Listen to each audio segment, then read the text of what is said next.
বিনোদন জগতে আবারও শোকের ছায়া। বীর হনুমান ধারাবাহিকের লক্ষণ আর নেই। মারাত্মক অগ্নিকাণ্ডে ঝলসে গেল বছর ৮-এর শিশু শিল্পীর জীবন। সোনি সাবে শ্রীমদ্ রামায়ণেও পুষ্কল চরিত্রে দেখা গিয়েছে বীর শর্মাকে। জানা গিয়েছে ঘটনার দিন ভোরে তাদের ফ্ল্যাটে আগুন লাগে এবং ঘন ধোঁয়ার কারণে নিঃশ্বাস নিতে পারেননি দুই ভাই সৌর্য শর্মা এবং বীর শর্মা। তাতেই তাদের মৃত্যু হয়। জানা গিয়েছে 4তলা ফ্ল্যাটের ড্রয়িং রুমে প্রথম আগুন লাগে।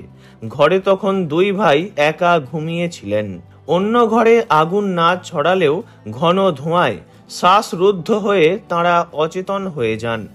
রবিবার রাত 2টোর দিকে অগ্নিকাণ্ডটি ঘটে। তাঁদের পিতা জিতেন্দ্র শর্মা একজন কোচিং সেন্টারের শিক্ষক। সে সময় তিনি একটি ভজনের অনুষ্ঠানে গিয়েছিলেন এবং মা অভিনেত্রী রীতা শর্মা তখন মুম্বাইয়ে শুটিংয়ে ব্যস্ত। প্রতিবেশীরা বাড়িতে ধোঁয়া দেখতে পেয়ে পুলিশে খবর দেন। পরে তাঁদের উদ্ধার করে হাসপাতালে নিয়ে গেলে দুই ভাইকেই মৃত বলে ঘোষণা করা হয়। জানা গিয়েছে শর্ট সার্কিট থেকেই আগুনের সূত্রপাত হয়েছে। আগুনটি ড্রয়িং রুমে লাগে এবং শিশুরা ঘুমন্ত অবস্থায় ধোঁয়ায় দমবন্ধ হয়ে মারা যায় বলেই অনুমান করা হচ্ছে, কারণ আগুন অন্য কক্ষে ছড়ায়নি। সার্কেল ইন্সপেক্টর ভূপেন্দ্র সিং জানান, ঘটনাটি ঘটে দীপশ্রী বিল্ডিংয়ের 4র্থ তলার একটি ফ্ল্যাটে, যা আনন্দপুরা থানার অধীনস্থ।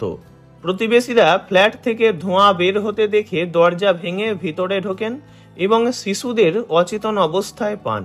তাঁরা সঙ্গে সঙ্গে তাঁদের বাবাকে খবর দেন এবং দুই ভাইকে হাসপাতালে নিয়ে যান, যেখানে চিকিৎসকেরা মৃত বলে ঘোষণা করে। এক প্রতিবেশী জানান, তাঁরা বিল্ডিংয়ের অগ্নি নির্বাপক যন্ত্র ব্যবহার করে আগুন নিভিয়ে ফেলেন এবং কোনো ফায়ার ব্রিগেড ডাকা হয়নি। পুলিশ জানায়, ড্রয়িং রুমটি সম্পূর্ণভাবে পুড়ে ছাই হয়ে গিয়েছে। আসবাবপত্র সব নষ্ট হয়ে গিয়েছে।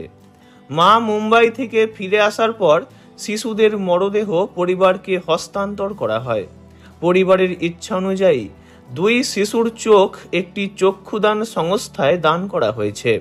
এই ঘটনায় বিএনএসএস আইনের 194 ধারায় একটি এফআইআর দায়ের করা হয়েছে এবং আগুন লাগার প্রকৃত কারণ ও মৃত্যুর পেছনে কারণ নির্ধারণে তদন্ত চলছে।